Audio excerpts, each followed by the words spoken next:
आप सभी को जय मसीह की। आज हम बाइबल से उन वचनों को पढ़ेंगे जिनके बार बार दोहराने से हम हर एक बीमारी से चंगाई को प्राप्त कर सकते हैं। जैसा कि हमें अपोस्टल अंकित साजवान जी भी सिखाते हैं कि मुंह से अंगीकार करने से वचन एक्टिवेट होता है और परमेश्वर के वचन को बार बार दोहराने से परमेश्वर का वचन कार्य करने लगता है और हम अपनी चंगाई को प्राप्त करने लगते हैं।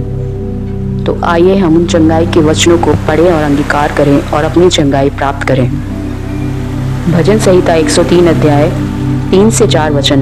वही तो तेरे सब अधर्म को क्षमा करता और तेरे सब रोगों को चंगा करता है।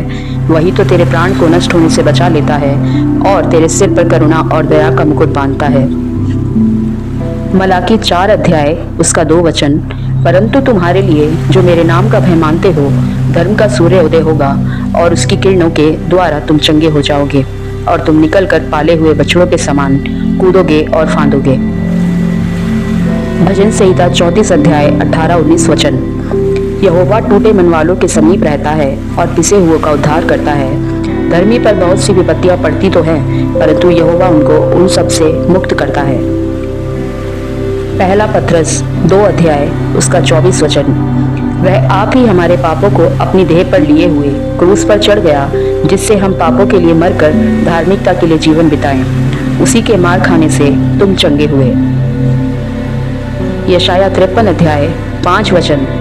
परंतु वह हमारे ही अपराधों के कारण घायल किया गया, वह हमारे अधर्म के कामों के कारण कुचला गया।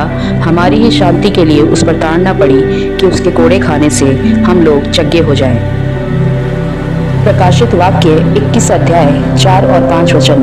वह उनकी आंखों से सब आंसू पोंछ डालेगा और इसके बाद मृत्यु ना रहेगी और ना शोक, ना विलाप, ना पीड़ा रहेगी। पहली बातें जाती रहीं।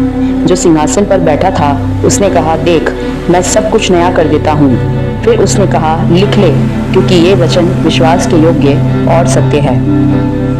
इन वचनों को बार बार दोहराएं और अपने जीवन के लिए अपने मुंह से अंगीकार करें ताकि आप अपनी चंगाई को प्राप्त करें।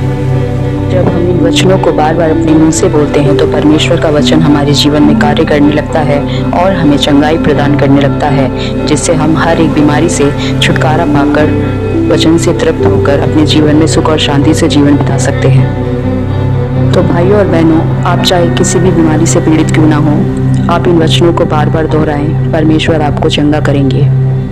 आमीन।